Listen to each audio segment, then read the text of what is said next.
तो आज हम लोग उसी टॉपिक को शुरू करेंगे, issue of share consideration other than cash. Previous class में हम लोगों ने एंट्री के बारे में समझा था, उसके कॉन्सेप्ट को समझा था। आज हम लोग उसके ऊपर कुछ एग्जांपल करेंगे। तो पहला एग्जांपल मैंने आपकी स्क्रीन पे रखा हुआ है, इलस्ट्रेशन 31 टीएस ग्रेवाल से है, और ये जो एडिशन है बुक 2021 की है। Ratnakar limited purchase asset of JC limited for 18 lakh payable in fully paid equity shares of 100 each. तो शेयर्स क्या है? Fully paid.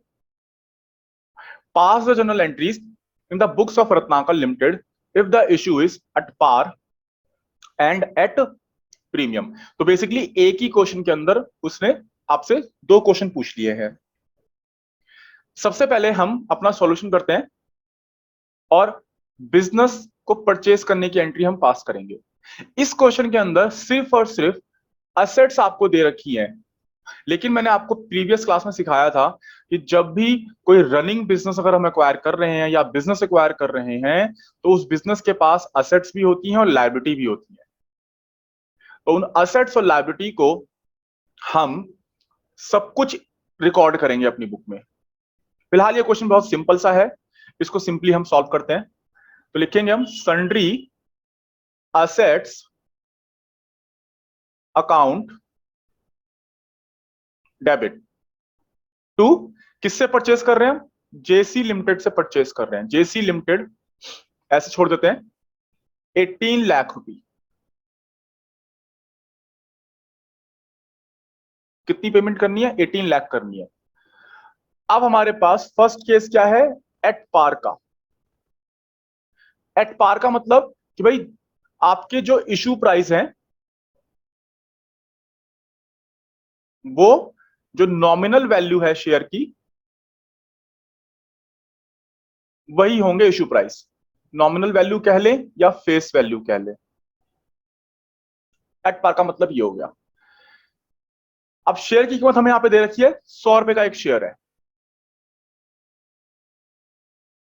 Cost of one share ₹100 each. और इसका इस्तेमाल करके आप नंबर ऑफ शेयर्स निकाल सकते हैं। तो नंबर ऑफ शेयर्स, इसका फॉर्मूला हम लोगों ने प्रीवियस क्लास में पढ़ा हुआ है, purchase consideration divide by issue price. और परचेस कंसिडरेशन हमारी कितनी है? 18 लाख, और इशू प्राइस कितना है हमारा? 100 रुपी। तो ये आ जाएंगे हमारे 18,000 शेयर्स। नंबर ऑफ शेयर्स निकाल दिए। बहुत इंपॉर्टेंट है, इस चीज को समझ लो, यहां से एक एमसीक्यू जरूर आएगा और मोस्ट प्रोबेबली वो यही नंबर ऑफ शेयर्स निकालने के लिए पूछेगा आपसे। नंबर ऑफ शेयर्स 18,000 में निकाल लिए। अब हम यहाँ पे एंट्री पास करते हैं। तो ये फर्स्ट हो गई, सेकेंड एंट्री हमारी यहां पास हो जाएगी। जेसी लिमिटेड को हमने पेमेंट करनी है, तो JC limited debit 18 lakh to, equity share दे रहे हैं हम लोग, equity share capital account. 18,000 share आप दे रहे हो और एक शेयर की कीमत है 100 रुपए। तो ये कितना आ गया? 18 लाख। ये आपका एट पार की सिचुएशन कंप्लीट हो गई। यहां पे जो देखो फुल्ली पेड होता है, फुल्ली पेड का मतलब यहां पे है कि जो शेयर की जो कीमत है वो पूरी पूरी आपने रिसीव कर ली है, फुल्ली पेड। बस यही समझाना था। आओ अपना सिक्योरिटी प्रीमियम को देखते हैं। सेकंड हमारे पास केस है कि आपने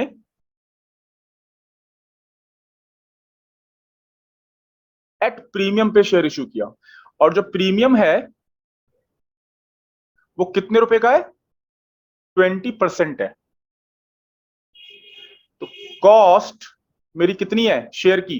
100 रुपी ईच। प्रीमियम निकाल लेंगे यहां पे हम, सिक्योरिटी प्रीमियम कितना आएगा? 100 रुपए का 20%, 20 रुपए। इश्यू प्राइस क्या हो जाएगा हमारा यहां पे? इश्यू प्राइस होगा नॉमिनल वैल्यू प्लस प्रीमियम का जो अमाउंट था, तो 100 प्लस 20, 120 रुपए आपका इश्यू प्राइस आ गया। अगेन नंबर ऑफ शेयर आप निकाल सकते हो यहां पे, number of share purchase consideration divided by issue price, 18 lakh. Again payment कितनी करनी है? 18 लाख की करनी है, और इश्यू प्राइस आपका 120 रुपए है। तो अब ये आपके आ जाएंगे 15,000 शेयर। ठीक है, यहां आपने निकाल ली। तो ये बात ध्यान रखनी है, जब आपका शेयर प्रीमियम पे इश्यू हो रहा है तो जो इश्यू प्राइस बनेगा वो नॉमिनल वैल्यू प्लस प्रीमियम ये बनेगा। हमेशा इस बात को ध्यान रखना अगर आपको नंबर ऑफ शेयर निकालना है तो। फॉर्मूला इसलिए आपके नंबर ऑफ शेयर निकालने का चेंज नहीं हुआ है, लेकिन इश्यू प्राइस वहां पे आपका चेंज हो गया है। इसकी जनरल एंट्री पास कर लेते हैं, आओ। सेम वही होगी बिल्कुल, जेसी लिमिटेड हमारे डेबिट हो जाएंगे 2, और जेसी लिमिटेड के आगे हमेशा परचेज कंसिडरेशन आएगी, और जो कितने रुपए की है? 18 लाख रुपए की है। 2 equity share capital account, 2 security premium reserve account. Security premium कितने रुपए का था आपका? 20 रुपए का। और नंबर ऑफ शेयर कितने निकाले आपने? 15,000 शेयर। कितना आ गया ये? 3 लाख रुपए आ गए। अगर आप यहां से डिफरेंस निकाल के काम करना चाहो तो भी आपका काम हो जाएगा। तो 18 माइनस 3, दिस इज 15 लाख। तो बैलेंसिंग फिगर से भी काम हो जाएगा अगर आपको सिक्योरिटी प्रीमियम का अमाउंट पता है। नंबर ऑफ शेयर आपने निकाल ही रखा है। इसको आप क्रॉस चेक भी कर सकते हो। देखो शेयर की कीमत कितनी है? 100 इंटू नंबर ऑफ शेयर आप कितने इशू कर रहे हो? 15। तो 15,000 इंटू 100, 15 लाख रुपए आ गया। यह बात हमेशा ध्यान रखनी है कि शेयर कैपिटल के अंदर शेयर की सिर्फ और सिर्फ नॉमिनल वैल्यू आती है। कोई भी एक्स्ट्रा वैल्यू होगी वो सिक्योरिटी प्रीमियम में जाएगा। तो शेयर की जो फेस वैल्यू है वही शेयर कैपिटल के अंदर आएगी, और कोई अमाउंट इसके अंदर नहीं आता है। ये था हमारा question number, illustration number 31 sorry. अब हम लोग एक और क्वेश्चन देखने वाले हैं, illustration 33। General traders limited purchase the running business of Pawan retail limited. तो किसका बिजनेस परचेज किया जा रहा है? पवन रिटेल लिमिटेड का बिजनेस परचेज किया जा रहा है फॉर 6 लाख पेबल। तो देखो परचेज कंसिडरेशन कितनी बन गई? 6 लाख की बन गई। ध्यान रखना है इसको। उसका पूरा बिजनेस हम परचेज कर रहे हैं कितने रुपए में? 6 लाख रुपए में। Okay, payable 10% by cheque and balance by issue of fully paid equity shares of 100 each at a premium of 20%। तो 10% तो चेक से पेमेंट हो रही है, और बाकी का जो अमाउंट है वो हम उसके बदले में शेयर इशू कर रहे हैं, और शेयर की कीमत है 100 रुपए, प्रीमियम पे इशू कर रहे हैं 20%। The assets and liabilities taken over as follows. तो आपको कई सारी असेट्स वगैरह दे रखी हैं, लाइबिलिटीज वगैरह दे रखी हैं, जिसमें आपको 2 कॉलम दिए हैं। एक कॉलम दिया है बुक वैल्यू और एक कॉलम दिया है आपको एग्रीड वैल्यू। जो हम बिजनेस परचेज करेंगे तो हमें उसकी जो असेट्स या लायबिलिटीज थी उनकी बुक वैल्यू क्या थी उससे हमें कोई मतलब नहीं है। हमें मतलब क्या है कि भाई जो वैल्यू डिसाइड हुई है, जितने पे हम उसको एक्वायर करेंगे, चाहे वो असेट हो चाहे वो लायबिलिटी हो, हमें तो उससे मतलब है। तो जो बुक कॉलम दे रखा है, बुक वैल्यू का कॉलम, इससे हमें कोई मतलब नहीं है। हमारे लिए तो सिर्फ एक ही कॉलम रिलेवेंट है, और वो है एग्रीड वैल्यू का कॉलम रिलेवेंट है। इसको हम देखेंगे। ठीक, प्रीवियस क्लास में मैंने आपको बताया है कि भाई जितनी भी असेट्स हैं, अगर आप बिजनेस एक्वायर कर रहे हैं किसी का, तो जितनी भी असेट्स हैं वो सारी क्या हो जाएंगी? डेबिट। और जितनी भी लायबिलिटी है वो आपकी क्या हो जाएंगी? क्रेडिट। ओके, तो आओ एक एक करके सारी एसेट्स को हम ले लेते हैं, सॉल्यूशन देखते हैं। तो सबसे पहली एंट्री क्या है बिजनेस एक्वायर करने की? बिल्डिंग आपका डेबिट,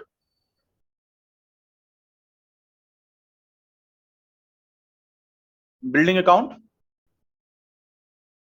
डेबिट, कितने रुपए? एग्रीड वैल्यू है आपकी 2,60,000 रुपए। प्लांट एंड मशीन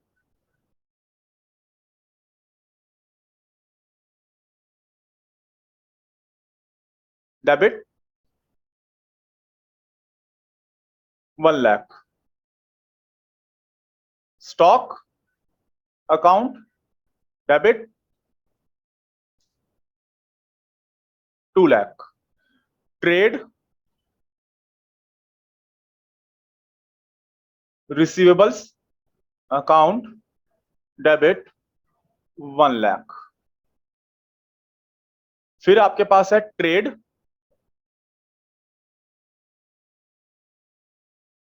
पेबल्स जो कि लायबिलिटी है।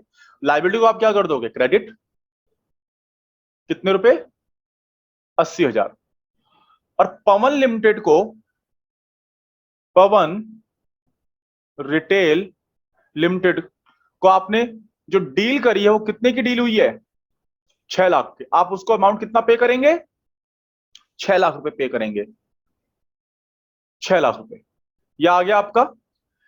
अब अगर हम टोटल करें दोनों साइड का टोटल करें तो आप देखेंगे कि हमारी डेबिट साइड कम है, क्रेडिट साइड हमारी 6,80,000 है और ये हमारी 6,60,000 है। ओके, तो हमारी डेबिट साइड कम है। आप किसी का बिजनेस अगर इस तरह से एक्वायर करते हैं और आपकी अगर डेबिट साइड कम आ जाती है तो डेबिट साइड को हम जो बैलेंसिंग फिगर यानी बैलेंस आउट करेंगे वो गुडविल से करेंगे। यानी आपने कुछ एक्स्ट्रा वैल्यू पे करी, डिसाइड हुई है, और ये एक्स्ट्रा वैल्यू किसकी वजह से डिसाइड हुई? गुडविल की वजह से डिसाइड हुई। और डिफरेंस जो है आप यहां लिखेंगे 20,000 रुपए। ये हमारा क्या है? बैलेंसिंग फिगर इस क्वेश्चन में, राइट। कई बार ऐसा हो सकता है कि आपकी ना क्रेडिट साइड भी कम आ सकती है। अब ये इस क्वेश्चन का पार्ट नहीं है लेकिन मैं आपको हाथ के हाथ समझा दे रहा हूं कि कई बार आपकी क्रेडिट साइड अगर कम आती है तो आप चेक करेंगे कि जो वेंडर को पेमेंट होनी है क्या वो हमें गिवन है। अगर वो हमें गिवन है तो जो डिफरेंस आएगा वो डिफरेंस हम एडजस्ट करेंगे यानी बैलेंस आउट करेंगे कैपिटल रिजर्व से। जो भी डिफरेंस होगा बैलेंसिंग फिगर वो कैपिटल रिजर्व में आएगा। ठीक, फिलहाल इस क्वेश्चन का पार्ट नहीं है लेकिन मैंने आपको फिर भी समझाने के लिए लिख दिया। हमारी फर्स्ट एंट्री हो गई। सेकंड एंट्री में अब हमें पेमेंट करनी है, तो पेमेंट से पहले हम साइड में एक वर्किंग नोट देख लेते हैं।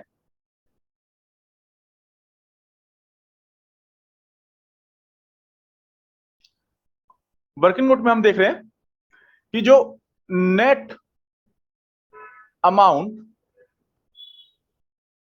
पेबल, एक काम करते हैं इसको नेट ना बोल के हम सिर्फ पेबल अमाउंट पेबल बोलते हैं कि अमाउंट पेबल कितना है।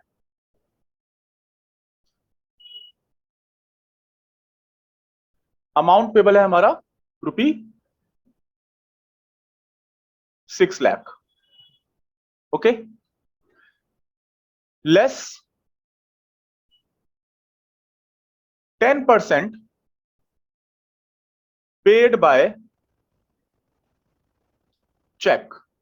10% है वो आप चेक के थ्रू पे कर रहे हो, तो 6,00,000 का 10% आपका 60,000 आ गया एंड द अमाउंट इज 5,40,000 रुपी।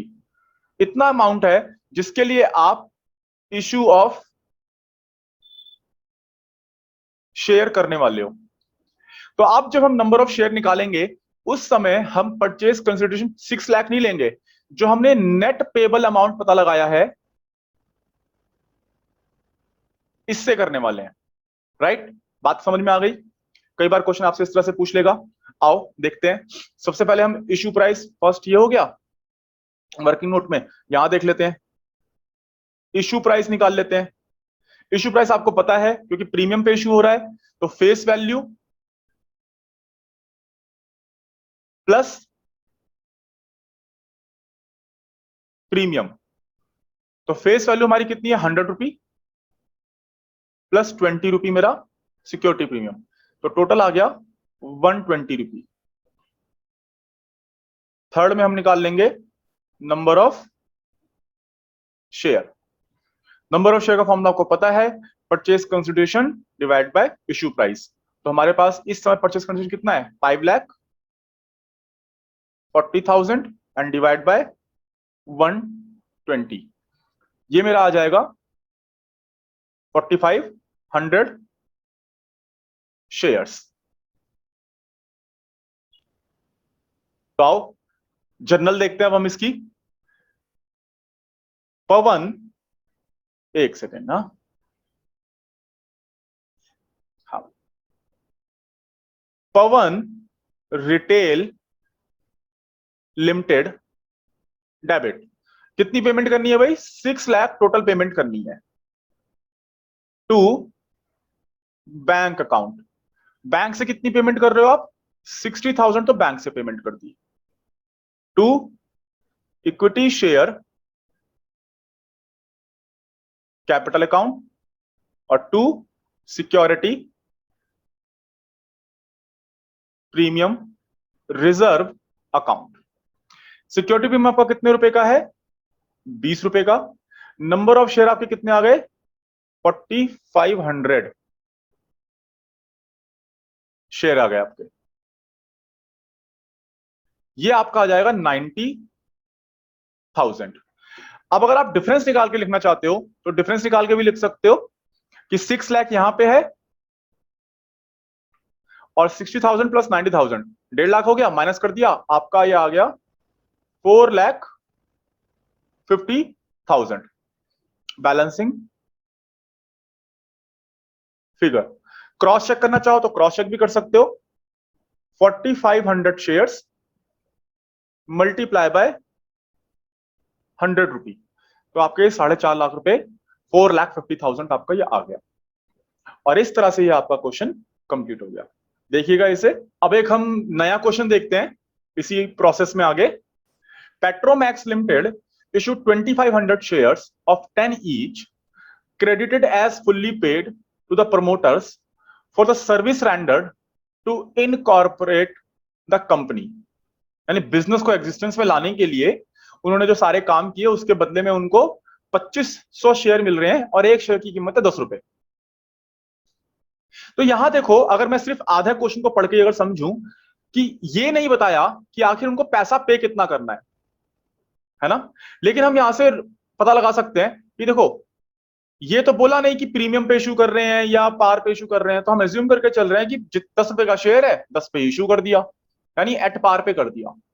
तो 2,500 शेयर और ₹10, तो हमने ये मान लिया कि भाई इनकॉर्पोरेशन एक्सपेंसेस हमारे कितने हैं 25,000 रुपए हैं, ये हमने कर लिया। भाई उसको पेमेंट 25,000 की करनी थी, इसीलिए उसको हमने 25 शेयर इशू कर दिए, 10 रुपए का एक शेयर। आगे बढ़ते हैं। And also issued 2,000 shares of 10 each credited as fully paid to the underwriters for their underwriting services, generalize these transactions। तो जो अंडरराइटर्स हैं उनको भी कंपनी ने क्या किया 2,000 शेयर इशू किए उनकी सर्विसेज के लिए, और एक शेयर की कीमत 10 रुपए, तो ये कितना हो गया 20,000 रुपए। तो हम ये कह सकते हैं कि हमारा जो अंडरराइटिंग कमीशन था वो 20,000 रुपए का था, क्योंकि यहां पे देखो क्वेश्चन में खर्चा नहीं बताया हुआ, हमें सीधा पेमेंट बता रखी है कि आखिर उनको पे क्या कर रहे हैं, तो हम अज्यूम कर रहे हैं कि यही हमारा खर्चा था, राइट। आओ इनकी एंट्री करते हैं। पहले हम करेंगे प्रमोटर्स की के लिए एंट्री और फिर हम कर लेंगे अंडरराइटर्स के लिए एंट्री। 25,000 का हमने खर्चा माना है, हम बोलेंगे इन कॉर्पोरेशन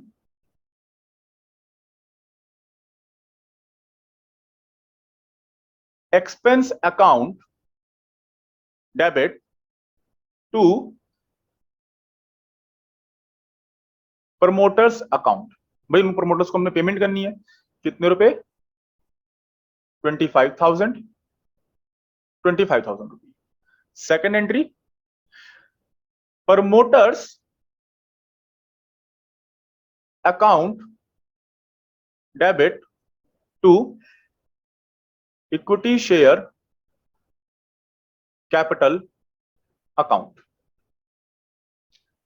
नंबर ऑफ शेयर कितने हैं आपके पास? देखो बोला हुआ है 2500 शेयर, 2500 इंटू रुपी 10 आएगा 25,000 ही, 25,000, 25,000 एग्जैक्टली यही एंट्री आपके लिए अंडर राइटर्स के लिए हो जाएगी।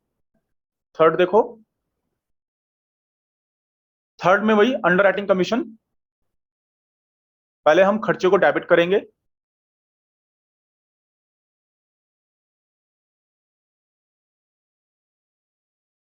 Under writing commission account debit, और किसको पेमेंट करनी है? अंडर राइटर्स को पेमेंट करनी है।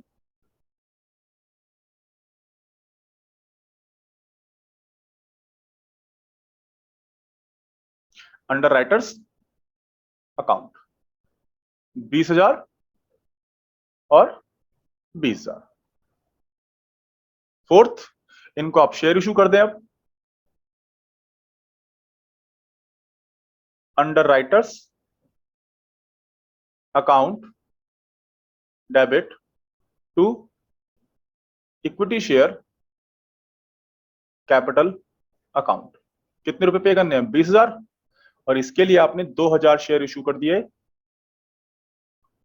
10 रुपए का एक शेयर, तो ये आ गया आपका 20,000 शेयर। बस इस क्वेश्चन के अंदर यही था, देखिएगा इसे आप। एक और क्वेश्चन देखते हैं हम लोग, क्वेश्चन नंबर 27 एक्सरसाइज से है ये, और ये क्वेश्चन सिर्फ अंडरस्टैंडिंग के लिए मैं आपको करा रहा हूं। इसके बाद आप इस टॉपिक के ऊपर सारे क्वेश्चन आराम से सॉल्व कर सकते हैं, कोई भी क्वेश्चन ऐसा नहीं है जो आपसे सॉल्व ना हो इस टॉपिक के ऊपर। 2,000 equity shares of 10 each were issued to Moon limited from whom assets of 25,000 were acquired, pass journal entry. आप अगर देखें ध्यान से तो मूल लिमिटेड से हम जो एसेट्स एक्वायर कर रहे हैं वो 25,000 की एसेट्स एक्वायर कर रहे हैं। तो एक काम करते हैं, पहले सिंपल हम एंट्री मान लेते हैं इससे। हम एसेट एक्वायर कर रहे हैं तो asset account debit to Moon limited 25,000 रुपए, ठीक है। पहली एंट्री तो हो गई। दूसरी एंट्री अब हमें क्या करना होगा? इसे पेमेंट करनी होगी, शेयर इशू करने होंगे। लेकिन अगर आप ध्यान से देखो, शेयर हम जो सिर्फ इशू कर रहे हैं वो 2,000 शेयर हम इशू कर रहे हैं, और एक शेयर की कीमत है 10 रुपए। अगर आप 2,000 इंटू 10 करते हैं तो ये तो सिर्फ 20,000 रुपए ही बनता है, यानी आपने उसे शेयर कितने रुपए के दिए? 20,000 के दिए। तो सर जो डिफरेंस आ रहा है 5,000 का, उसका क्या? इसका मतलब यह है कि वो जो 5,000 है वो सिक्योरिटी प्रीमियम है। क्लियर? आपने सिक्योरिटी प्रीमियम पे, यानी आपने अपना शेयर प्रीमियम पे इशू कर दिया, तो यहां पे जो प्रीमियम का अमाउंट था वो हिडन हो गया एक तरह से। बस यही है इस क्वेश्चन के अंदर। तो एंट्री अगर हम करें, मून लिमिटेड डेबिट, इसके आगे हमेशा परचेस कंसिडरेशन आएगा, and that was 25,000 rupees to equity share capital account. देखो नंबर ऑफ शेयर आपको दे रखे हैं 2,000, और ये भी बताया हुआ है कि एक शेयर की कीमत फेस वैल्यू नॉमिनल वैल्यू 10 रुपए है, तो ये आपका 20 रुपये बन गया। साइड कौन सी कम है आपकी? क्रेडिट वाली। तो ऑटोमेटिकली ये क्या हुआ? ये सिक्योरिटी प्रीमियम रिजर्व हुआ। इसको आप बैंक से एज्यूम मत कर लेना कि हाँ जी हमने 5,000 बैंक से पे कर दिए। ये एक कॉमन मिस्टेक है, बच्चे कर देते हैं कि सर 20,000 के शेयर दे दिए, बाकी हमने मान लिया कि 5,000 का बैंक से पेमेंट कर दी होगी। जब तक स्पेसिफिकली क्वेश्चन में ना लिखा हो कि वो कुछ सर्टेन अमाउंट बैंक या कैश से पे कर रहा है, तब तक आपने खुद से एज्यूम नहीं करना है। तो जो डिफरेंस था 5,000 का, ये हमारा सिक्योरिटी प्रीमियम रिजर्व अकाउंट में जाएगा। ओके, आओ लिख लेते हैं। तो to security premium reserve account 5000। बस अब हमारा हिसाब बराबर हो गया। इस क्वेश्चन को आप देखिएगा और इसके ऊपर होमवर्क भी करिएगा।